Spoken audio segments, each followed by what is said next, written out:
And she's going to do a song that will knock you out of your socks. And what do you think it is?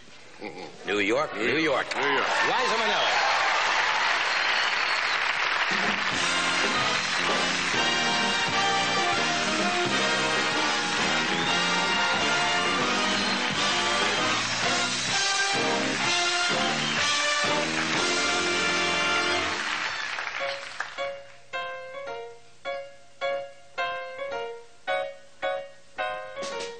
Start spreading the news. I'm leaving today. I wanna be a part of it. New York, New York. These vagabond shoes are longing to stray and step around the heart of it. New York, New York. I want to wake up in a city that doesn't sleep, to find I'm king of the hill, top of the heap. My little town are melting away. I'll make a brand new start of it in old New York. If I can make it there, I'd make it anywhere. It's up to you.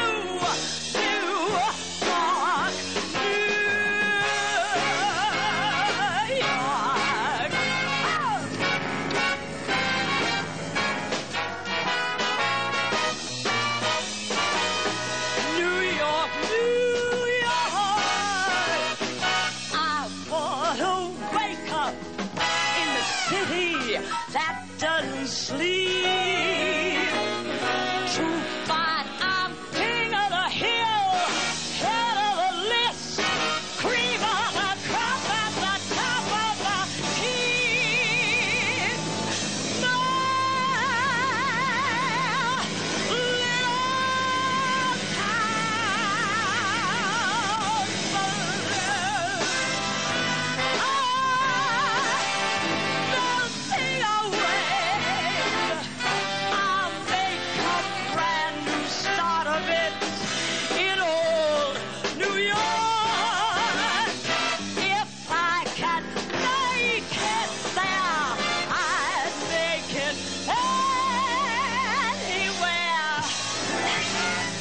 come on, come through, New York.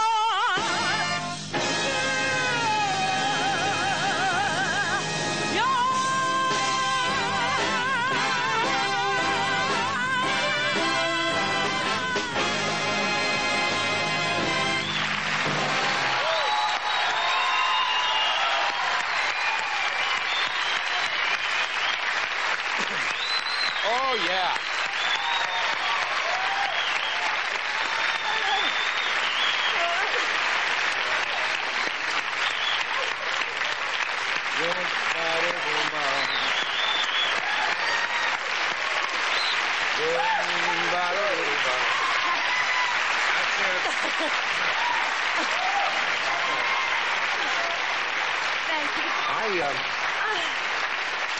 I don't know. I liked it.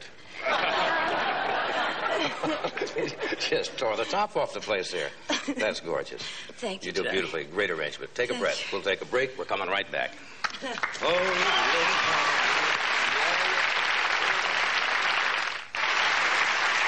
Anyway, if you just tuned in, you people at home, you missed a great song there. You originally did that in Act 2, right? The show? No, it came from the movie. The movie, New York, New of course. York. It was written by Fred Ebb and John Kander. But didn't you do it in a play? No, just in the film, and then every place else I could think of. Yeah. You know. Well, I've seen you do it in concert, but I thought you did. What am I thinking of? You're one man. You're thinking of City Lights. Yes. City Lights. Yes. Which is another song they wrote, which is lovely. Yeah. Are you a night person or a day person? It depends on what I'm doing. If you know. That's true. I suppose if you're eating Fruit Loops, it'll be in the morning. Although Fruit Loops aren't bad. Well, I don't know. Have you tasted Fruit Loops? Yeah, some people do not function well. I'm a slow start in the day when I get up. I don't, unless I sit down and read the papers and have some coffee. I'm not Mr. Nice Guy for a while.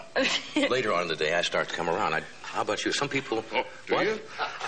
Well, no, come on, let's hear it. Well, I mean, you said later on you mean you become Mr. Nice Guy later on? I didn't say Mr. Nice Guy. Oh. I become... I wonder how much coffee you needed. A little...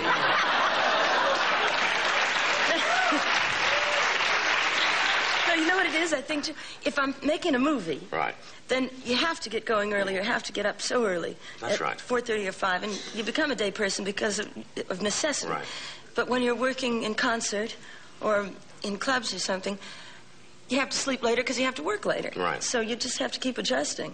I never thought that. People who make movies get up in an ungodly hour. Oh, please. With the makeup and the wardrobe and so forth. Oh, it's so unglamorous.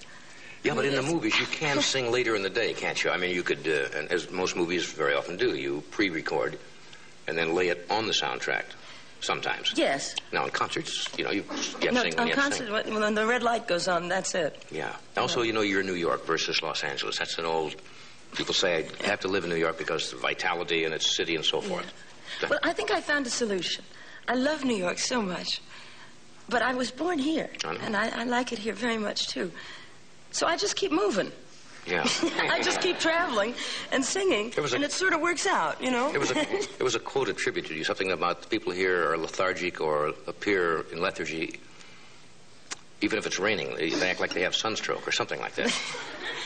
I think I was talking to a record person, and I said sometimes it seems like people out here are on 33 1/3. And everybody else is just... And New York is 78, it's just like this. Yes, sir. You're right. Let's talk about it a little bit. Okay. Okay. Well, it was probably one of the funniest scripts I've ever read. And its real appeal to me was the fact that I could work with Dudley Moore and Sir John Gielgud. And... Now, Dudley is naturally, by nature, a funny man. Now, hilarious. Is John Gielgud funny in this? John Gielgud is a scream in this. He is really funny in this. I don't think in this clip you get to see very much of it. But, well, it's like, remember when George C. Scott... It was a fun part for me to do. I just come in and out of it. I drift in and out. But it was something that I wanted to do simply because I wanted to work with Steve Gordon, Dudley Moore, and Sir John Gielgud. Yeah. I don't know why I say that John Gielgud could not be amusing, because I remember George C. Scott has done comedy, and you don't think of it, and then all of a sudden you see it, and it's hysterically funny. Oh, he can be terribly funny. Yeah. His timing is just... So is this film clip we're going to see... This is when we first meet. It's an old-fashioned story. Right. Done in a new-fashioned way, I guess.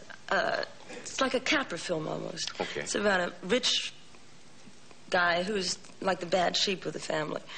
And that's Dudley. And I'm a girl from Queens who he meets stealing a tie at Bergdorf Goodman.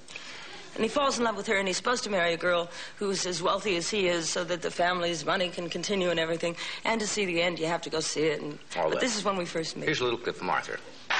Steal something. You didn't think